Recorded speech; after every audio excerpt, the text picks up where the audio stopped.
So on Instagram, we posted a playlist.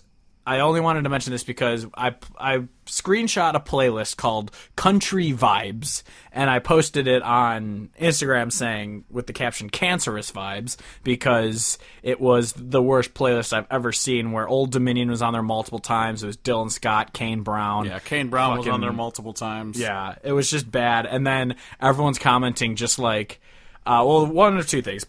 Some people unfollowed us, I'm pretty sure, on Instagram because we went down by like 20 followers today. So I'm guessing people just saw the picture and like, oh, these guys like pop country, fuck these people, and then undid it or unfollowed us. But a lot of people commented like, oh, I thought you guys were promoting this thing, and I got really concerned, but then I saw the caption. I was just like, yes, I guess I should have drawn on it or something to make it obvious that I'm not promoting this.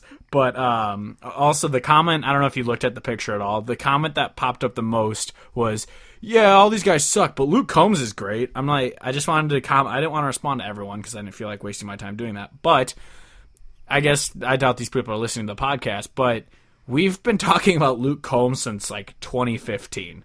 We have liked him since before Hurricane was even a song. Yes, and it was also hilarious because the Luke Combs song that was in the picture was the fucking She Got the Best of Me. It was She Got the Best of Me, and it was the version that's on Spotify now, which is the indisputably awful shitty version of it. And so it's like, yeah, if you like Luke Combs, I can respect you because I like a lot of Luke Combs as well, but that version of that song is trash compared to what the actual version is. And so if that's the song that you hear and you're like, I like Luke Combs, it's like, dude, you don't even have any fucking idea. Yeah, one of my coworkers who follows us on Instagram messaged me on like our little the company chat thing or whatever, and was just like, I saw your picture and it made me laugh, but Luke Combs is great. I'm like, I talked to her about that. I was like, yeah, I know. We've seen him we've seen him in bars when it was empty in the bar. And that's the thing that's hilarious. Is so he's coming to Moline and he's headlining and he's going to be at the iWireless. Used to be the iWireless. Now it's the Tech Slayer. Tech Slayer. But so he's headlining an arena show, and we literally saw him at Joe's Bar. What, fucking 2 years ago, and there was, it was like no early one there. 20. It was either early 2015 or early 2016. We saw him at Joe's Bar. Yeah. And no one was there. No one knew the music, and I think Hurricane had just been released to radio, and so I think it had maybe started crawling up the radio, but it definitely wasn't a number one smash hit. Because I'm pretty sure that song came out late 2015. I don't know when it started gaining traction, but I do remember multiple times posting that song in 2015, like, guys, you need to listen to this song, it's great. No one gave a shit. And then all of a sudden, like, 2016 rolls around, everyone's singing the song. I'm like, guys, I've been promoting this song for like a year, what the fuck? Exactly.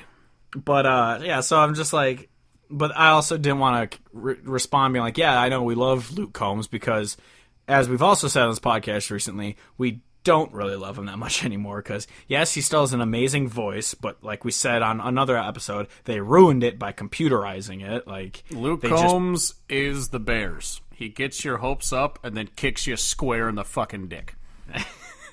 Pretty much. And he has a gold digging girlfriend. But good for him though. Oh yeah, for sure. I'd do the same. But yeah, it's just I remember, and then I went back and because someone was like, "What do you feel about that album?" And I was just like, so I went back to my review that I did back when we did reviews on our website, and I forgot I gave it like a 7 because I said the EP songs were good. There were a couple of good ones from the new one, but mostly it was just a safety album, and it was just, and that's how I still feel about it. Like, it's just a fine album. It's not good. It's not bad. I mean, there is bad on it. Well, that's the thing. I felt back then, and then almost even more so now, that the songs that you would classify as safe, I still thought were just kind of shitty.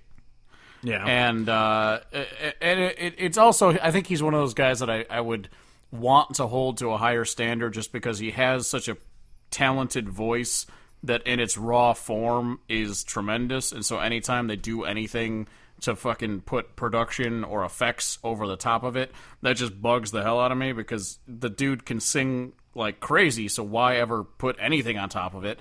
And so Yeah. all those songs that he released that are new, yeah, they're catchy. Yeah, they're this pop country kind of sound, and it's, bumping along fucking catchy shit. But the dude's voice is tremendous, and he can make great music if he wants to, and so that's what makes it worse when he makes not good music, is like, I know how good you are, man. I've heard you sing. I've heard you sing live. I've heard all of it. It sounds amazing.